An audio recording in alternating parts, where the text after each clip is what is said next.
my last video, or at least my cave story video, I mentioned another influential indie game, one that actually released before Cave Story, Yume Nikki.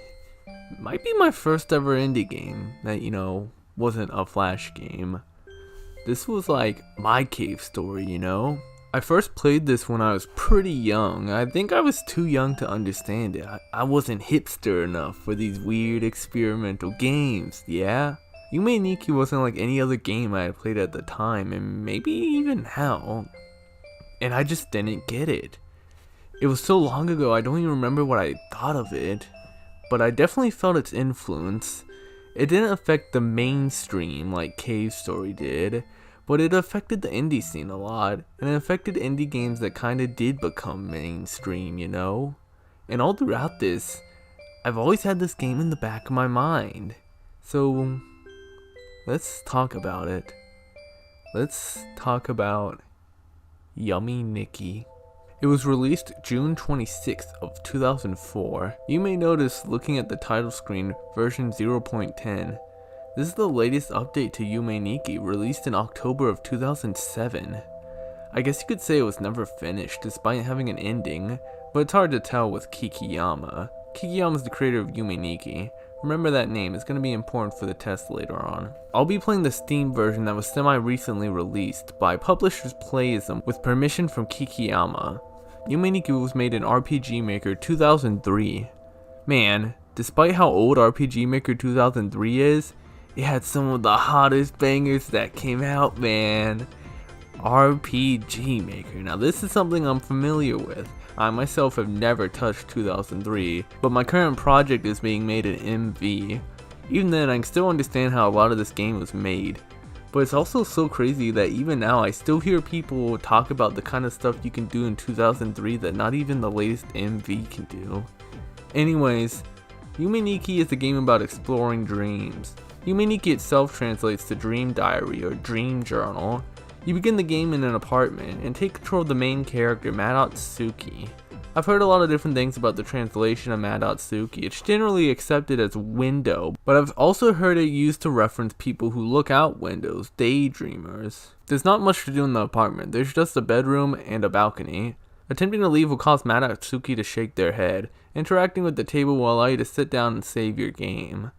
You can mess around with the Famicom as well. You get to play a neat little mini game about catching some eggplants. Other than that, you take to the bed and enter the dream world.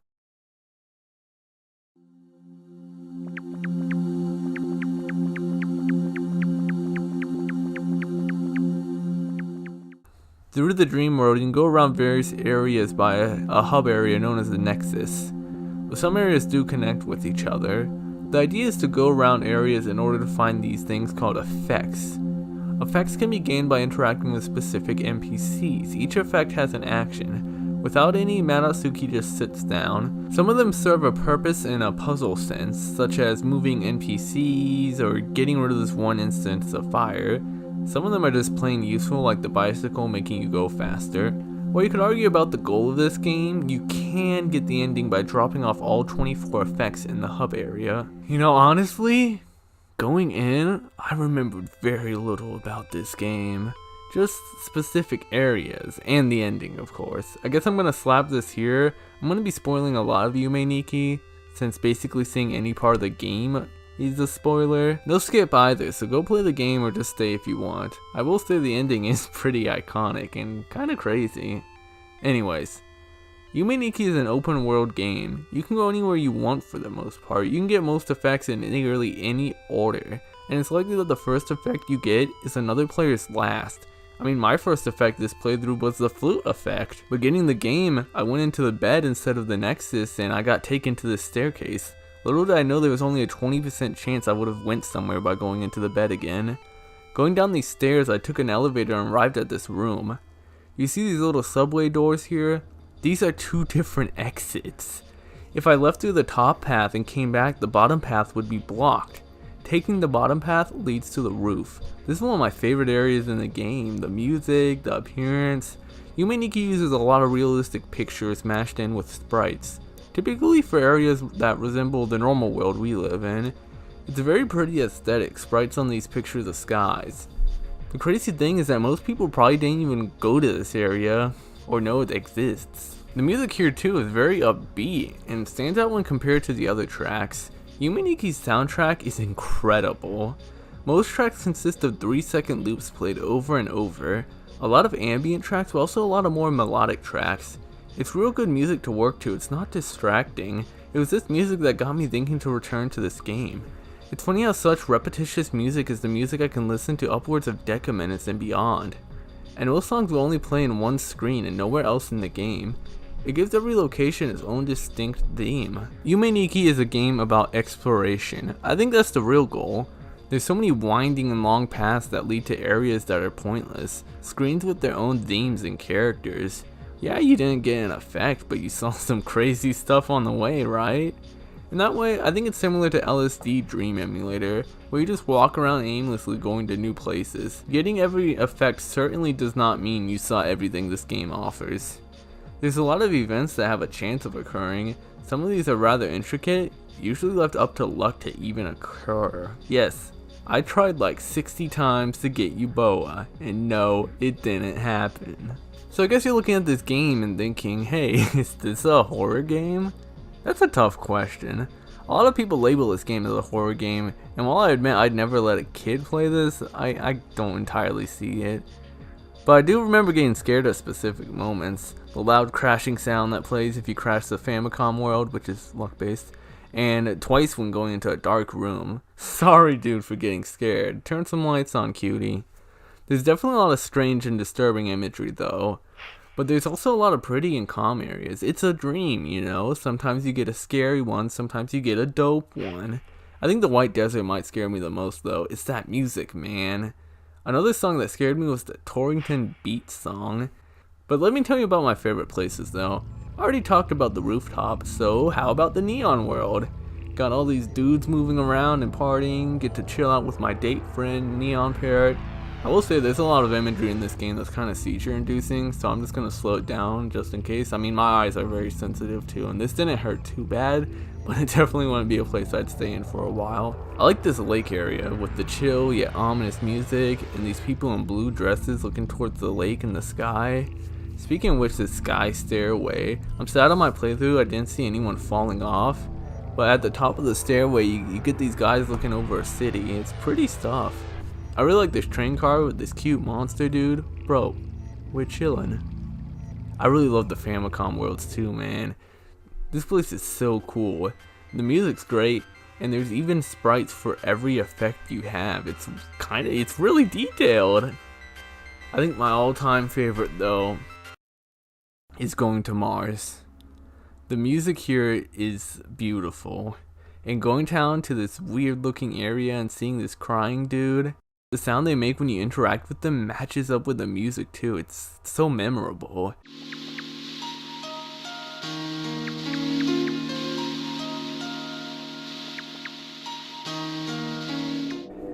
This is the kind of place I could exist in for hours. Just this desolate wasteland, climbing this mountain to see these UFOs off in the distance. This area is optional too. There's no effect to get. You can't even leave. This is the end of the dream. Or maybe it never ends and you just sit here forever.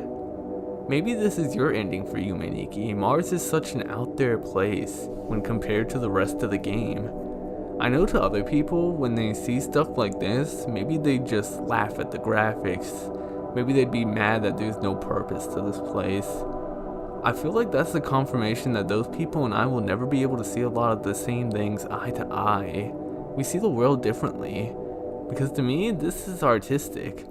My appreciation for Kikiyama to purposely put these screens where you get these wide views. I think that's when I could really connect and understand Yume Nikki. Reflecting just now, I've made a lot of screens in my game that give these views from high up too.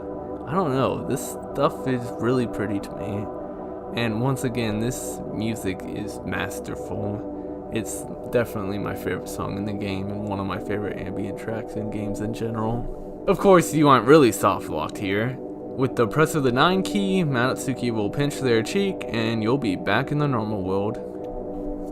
I tried my best this playthrough not to look up where any of the effects were. I remember looking things up on my first playthrough, so I wanted to try and do it without doing that. I actually didn't mind not having the bicycle until a couple hours in. It was cool to walk around the normal effects because once you get the bicycle, that's all you'll see. I didn't find the knife for the long time either. Like, that was one of my last ones. Unfortunately, I did have to look up at least two, being Witch and Puyo Puyo, which this Puyo Puyo Puyo one is complete BS because it's luck based and I didn't get lucky. Which is kind of crazy because I remember getting the Witch as one of my firsts when I played a long time ago. You may have noticed when I was listing off my favorite areas that besides the Neon World, I did not mention any of the other hub areas. I'm going to get into my criticisms of Yume Nikki now. This game is kind of a slog. Without the bicycle you move so slow. If you want real speed you could do the Umizoomi glitch, that kind of breaks the immersion. I'm not going to complain about the obtuse routes you have to take in order to get some effects, because I think you can still experience Yume Nikki without seeing the ending. I love how this game looks graphically, and I love the sprite work when there are sprites to see. As I mentioned before, I didn't bring up any of the hub world areas besides Neon Worlds because they're boring. More than half the areas in the hub world are just black backgrounds with a single parallax image, with sprites placed randomly around. This is what most of the Yume Nikki experience looks like. But when you delve deeper into these subworlds, you get to see the cool things I saw. Maybe that's a metaphor for going deeper into dreams, I'm not sure. I guess with what we got, I'd prefer it this way, rather than going deeper into the cool areas just to get boring areas. Another thing about Yume Nikki is that the maps loop back, and these black maps don't have a lot of indication on where there are things to see, so you're just wandering around, constantly looping. You know how sad it is to be wandering around for like 10 minutes just to see the hub door you came from? Okay guys, I got RPG Maker open and I'm gonna make a Yume Nikki map like a professional. Watch and learn. First, we make a new map. Boom. Tile set. Probably won't need one of these. Scroll type, make sure you set it to loop. We want the player to get lost. We gotta make this map gigantic. 120 by 120. And of course, the parallax background. You can't be Yume Nikki without one. Luckily I got this nice one of a frog. Make sure you set it to loop slowly. And we're already halfway there. So here we've got our map. Let's zoom out a bit because this is a large one. Boom. Okay, so I guess we'll have to place some random objects around. I'll put a pot here. Put another pot here. The pot doesn't do anything.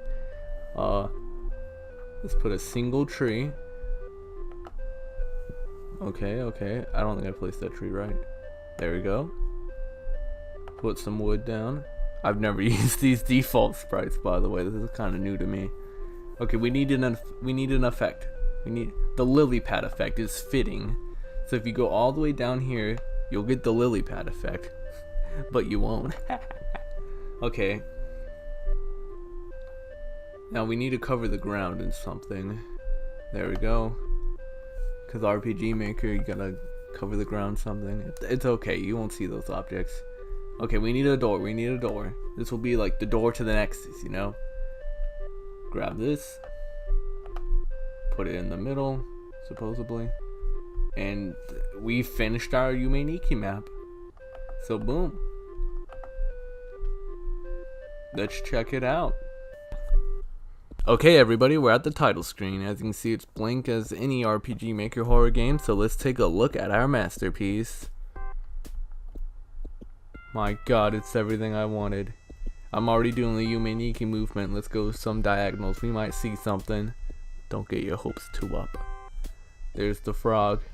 I got all the time in the world to bask in its glory. I might find an effect, guys. God, I really feel like I'm playing Yume Nikki. I can't do this. It's bad. I don't mind walking around slowly when there are cool things to look at, but a lot of the time there aren't. And some of these worlds are just pointless. The forest world serves only one purpose, to get to the red maze. Yes, you can get the frog effect here too, but you can also get it somewhere else in the game, and that's the only effect that's somewhere else too. and you can also enter the red maze from other areas anyways. Also, screw this maze stuff, man. So many areas in this game are maze like the Mega Maze, the Invisible Maze, the Teleporter Maze that has a teleporter right at the end that takes you back to the beginning. Woo! Even the Infinite Worlds feel like navigating a maze. It's like trying to find Death Gaze in Final Fantasy VI, just slowly moving across the map at a diagonal angle, hoping something happens. Yeah, you can look up maps, but then what's the point? Why are you even playing Yume Nikki? This is a very easy game to play for a bit and then just drop. It's very demoralizing to be in a cool area only to touch something and then get sent back to these black screens of death. But I guess we should get to that ending. It might be because of the bubbles I am in, but I swear this is like one of the most iconic endings in any game, which is hard to say because I don't think Yume Nikki is very popular at all. When you collect effects, you can drop them off in the hub room. The game hints to collect all the effects and drop them off here. An egg. So you drop them off, and hey, nothing happens.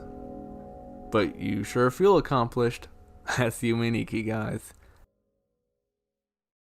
I'm kidding, of course. Although it appears nothing has changed, what you do from here is wake up. Back on the normal world, Madatsuki refuses to leave. It seems that there isn't anything different. However, upon walking to the balcony,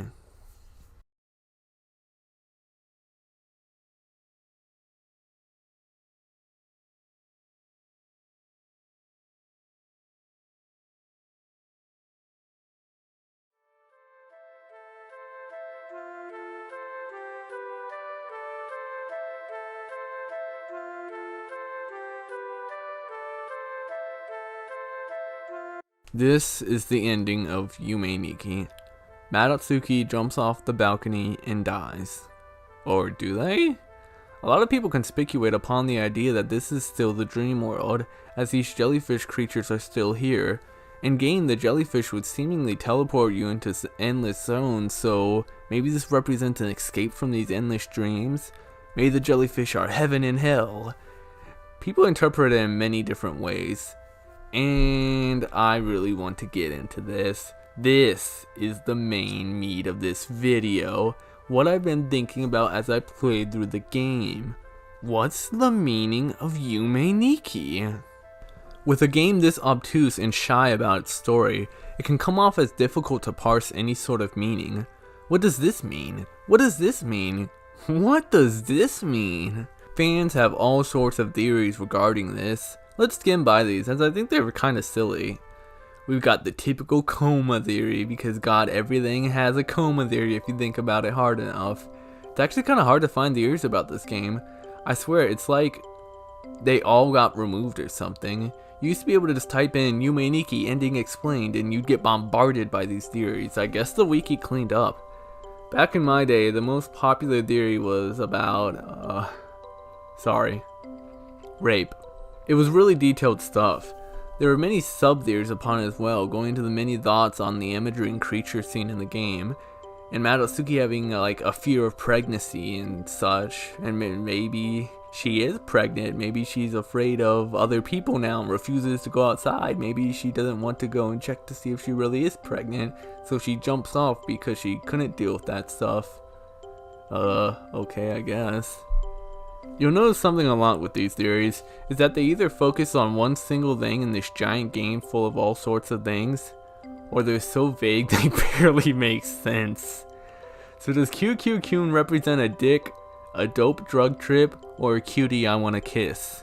Although it is interesting to see what other people are thinking. I think some of these theories are pretty interesting and cool. So you may be wondering, what do I think? Well, maybe this game is about gender identity. Hey, stop. I got a point to make. Hear me out. Trust me. You can encounter these bathrooms throughout the game, and they're labeled with gender signs, but Madatsuki chooses to enter both of them. It's no problem. And what if the effects represent Madatsuki wanting to change, transforming into something else, being different? Maybe they prefer to be a frog person. Maybe they want to be a witch. What can you do as a human? Just sit down. But when you're a cool snow lady, you can make it snow. When you're a cat, people like you. But spacey, you say. You're just saying that because you're genderless. You really think a Japanese dude's indie game from 2004 would actually be about gender identity? No, probably not. But at least I'm not making theories about rape, okay? And yeah, I am genderless, so I did place that into my theory. But that's my trap card! You're done!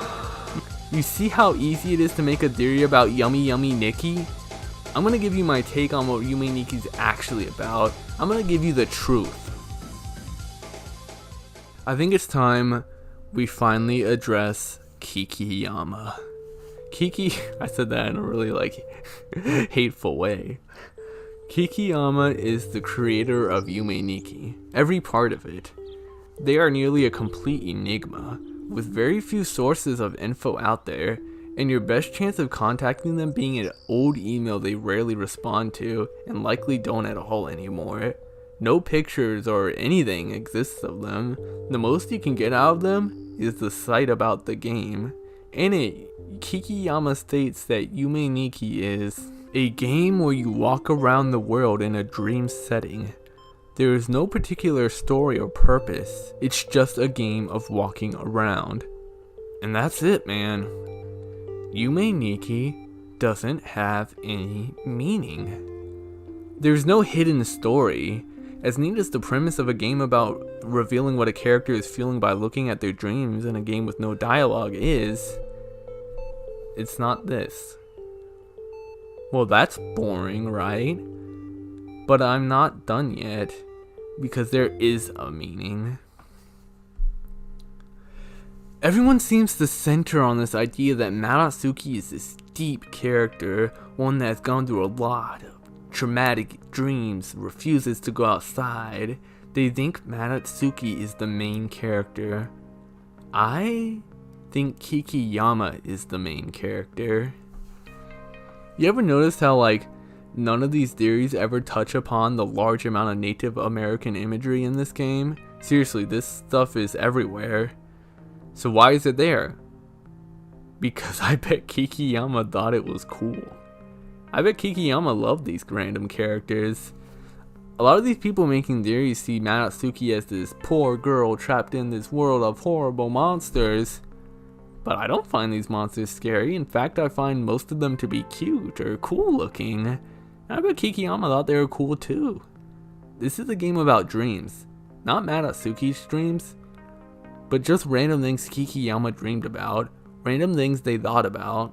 I myself always dream these crazy interactive stories where I'll be a lizard dude or a robot or a dog man, and I go through the craziest scenarios, man.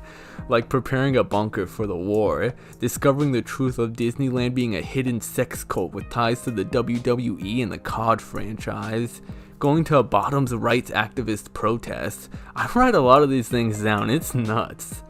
And a lot of times with dreams I see these really cool characters, so when I wake up I immediately dash to my laptop, pull out my stylus and doodle some of these characters that would later be part of my game series. That's what I think this game is about. It's a dream diary of things Kikiyama dreamed about. Climbing a seemingly endless staircase, sleeping in this alien dude's bed and suddenly crashing on Mars.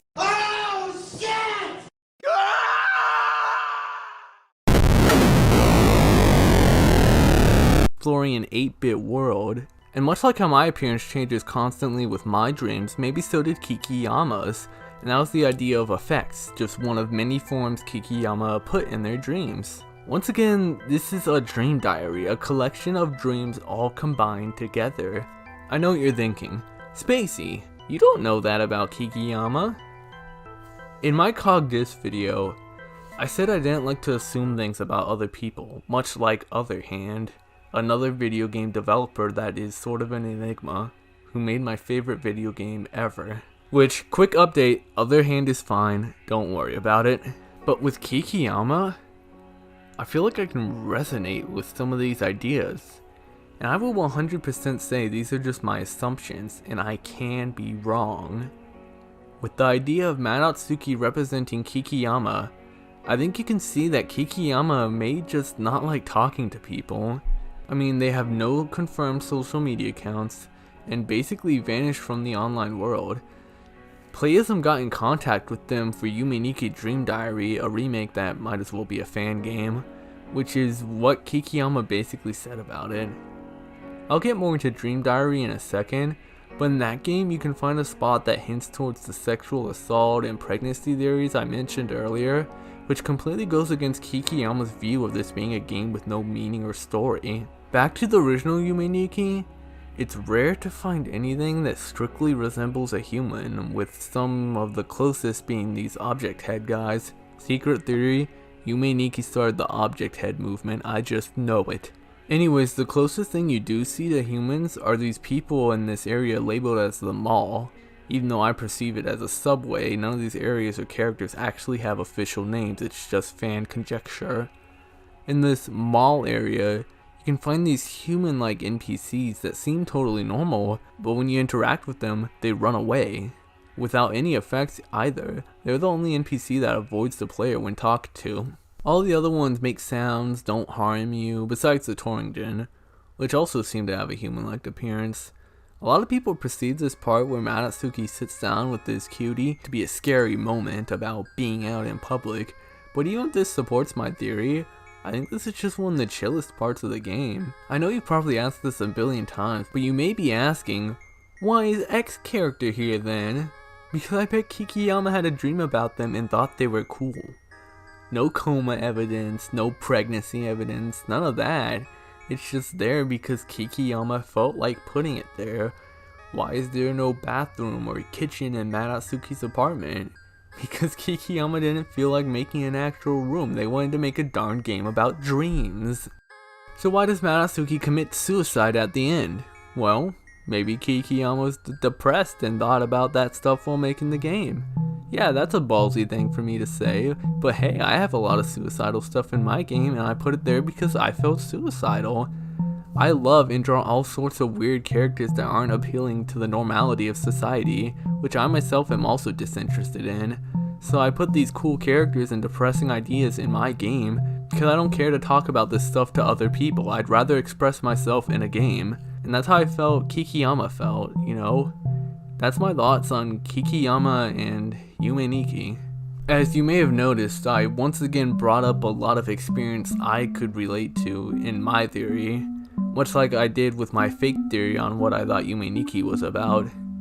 I think that's a factor with these theories, that you will always put concepts you yourself can relate to or understand in it, your understanding based off your life.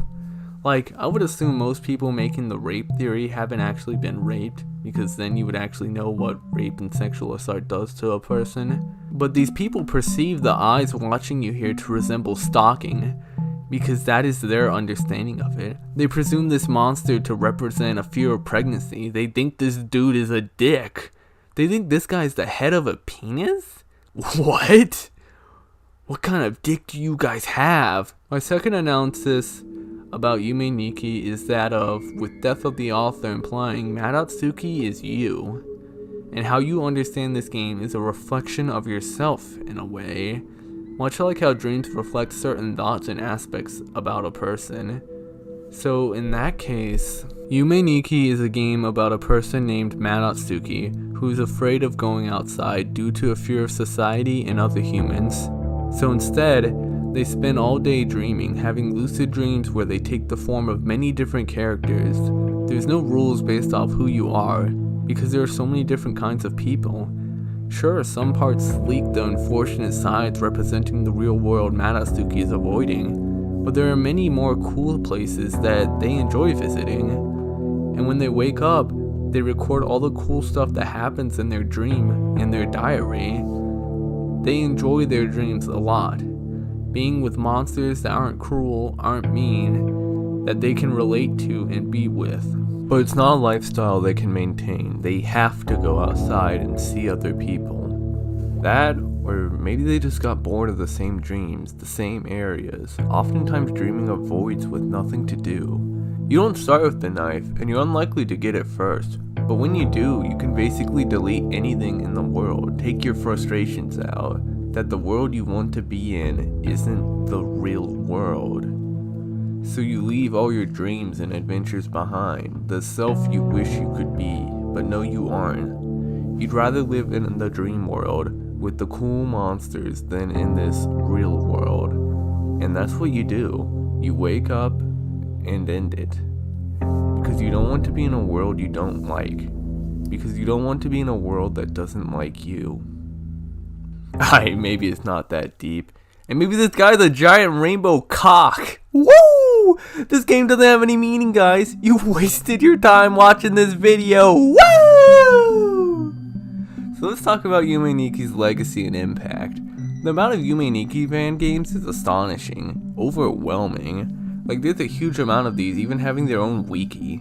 I honestly haven't dabbled much in these, as most of them just follow the idea of this person is mentally ill, go through their dreams and find out what happened to them. I'll be real, I've only ever played .flow, which is a banger game. Definitely more horror based than Yume Nikki, and has some godlike sprite work. I used to like it more than Yume Nikki, but now with my new take on Yume Nikki, I'm not sure. From what I've seen, most of these fan games go off the idea of the theories about Madatsuki in the original game. Because of this, I still managed to see Yume Nikki as a completely unique, one-of-a-kind game. If anything, these fan games prove that. Another fan game I played was Yume Nikki 3D. It was made in the eDuke 32 source port of all things. This source port was made to play Duke Nukem 3D by the by. Somehow I always find a way to tie these videos to retro FPS games. I was hyped for this at first because I thought this would be a recreation of Yume Nikki, but with a new perspective. But then I realized these are the only areas from Yume Nikki that are here. Everything else is completely original. It doesn't even use the same music. Madatsuki might as well have just been a placeholder sprite. This isn't Yume Nikki at all. This is a horror game. And it's actually a pretty effective one in some places. Like, the use of scenery and silence in this hospital part was honestly pretty scary.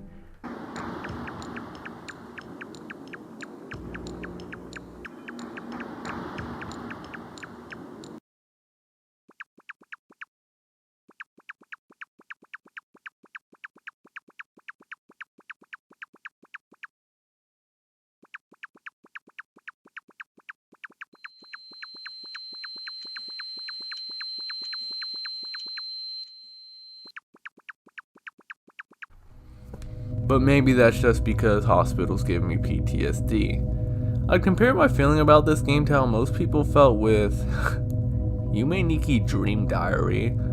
Man, there was so much hype behind this game. A countdown, cool artwork, apparently even Kikiyama gave the okay, which was probably just Kikiyama being like, what, that game I made 15 years ago? I don't care, do whatever you want with it. This was gonna be Yume Nikki in 3D, a chance to recreate areas in Yume Nikki in 3D. I know what you're thinking, Spacey, you hipster owl cutie idiot. I thought you said you were a sprite guy, a spritey. This is true. While sprites will always appeal to me more, and I believe my favorite locations in Yume Nikki will still hold up to any remake, there are areas that could be more exciting. Take this pink world all the way to Paniko's house. This is boring, just pink and slow water junk. Looks like the Crimson Ice biome in Terraria. So how does it look like in Dream Diary? Godlike. Instead of just touching balloons and teleporting around, you ride balloons across the place. That's a cool idea. I always liked this little settlement town, and it looks cool too. But yeah, this game did not do too much justice to Yume Nikki. Just ask the fans. It was linear, 2.5D platformer, and the graphics were not of the highest quality. This was just the fans' reception, of course. I have never played this game. Who knows, maybe fan reception have grown positive over the years. Just because a game didn't meet your expectations doesn't mean it's bad. But maybe if your game isn't so special, you shouldn't make a countdown to build hype. I will say that I do like that you have a dream diary with pictures of the characters you've seen, just like I do in my dreams. I love that detail. Anyway, this game costs money, Yume Nikki doesn't, so go play Yume Nikki. Oh man, I remember this one, Yume Nikki Jinso. Now this is a fan game. What if Yume Nikki was a Metroidvania with multiple characters, rocking remixes, and all sorts of moves that you can get from leveling up? This game is banger. Anyways, enough fan games. what games were inspired by Yume Nikki now? Two other popular indie games, one a lot less popular, mind you. Now, what is this? This is Lisa the First. It's basically a very twisted Yume Nikki fan game inspiration. If you don't recognize it, you might recognize its sequel, Lisa the Painful RPG, aka one of the greatest games ever made. How about this one? Maybe you've heard of this one? You might have heard of this one. Side note, I'm so glad I played Undertale the first week it came out. Biggest W of my life. So yeah, that's Yume Nikki. It had a big impact, but mostly from the games inspired by it. It's weird, I feel like Manatsuki has such an iconic design too, with the checkerboard shirt pattern. Dang, this game really got forgotten, huh? Well, at least it was known about. And maybe it hasn't aged well, you know, slow movement, no visuals on where to go. In other words, kids nowadays are too impatient and need their handheld in games. But hey, the fans are dedicated. You'll still see Manatsuki appear in random games every once in a while. Whoa! Oh shoot, we got the biggest throwdown of the century. Ratsuki and Manatsuki, dressed in different costumes from different Yume Nikki fan games, versus Terry and Lisa, the originals versus the inspiration. Let's watch what's happening. The team dynamics are kind of intense. Ooh, the Lisa guys are off stage. Oh crap, they're teaming up on Uratsuki. Manatsuki, do something. Ooh, drop down the Turrington. Terry with the parry. Okay, Terry's hitting his own teammate. They're getting sandwiched. Ooh, Manatsuki with the neutral. Oh crap! Terry just killed his own teammate. Not very good at the game. I just killed my own teammate too. I'm not very good at the game. Terry's doing the dance. Watch out! Ooh, shoot! Yo, you gotta be careful, man. Terry's a pop-offer. Ooh, the QQ-kun up smash. Deadly. Terry just demolishing his teammate. He's playing free-for-all. Ooh. Ooh, Manatsuki with the movement, because I'm playing Manatsuki. Ooh, the QQ-kun! Okay. I need to stop. I need to stop this. This is why my videos This is why my videos are always so long. Anyways, I'm glad I got to revisit Yume Nikki. It opened up a lot for me coming back to this. I definitely don't see this the same way I did when I was young. In a good way. In a very, very good way. And hey, maybe I opened up some others' eyes about this too. I don't know. I've come to the conclusion I simply see this world differently from other people. I don't mean to discourage people for making theories or anything. This was just simply my thoughts on all that stuff. But on the other hand, what's with the rape theories, guys? Come on, we can stop that. Maybe there's nothing wrong with it. I'm kind of glad Kikiyama never came out to say more on what Yume Nikki was about. That doesn't typically happen with games, right? Usually the creator cashes in and makes sequels and memes and, you know, at least does an interview, but no. But Yume Nikki will forever be a mystery, one we can only dream of truly understanding. Good night, guys, and I'm out of here.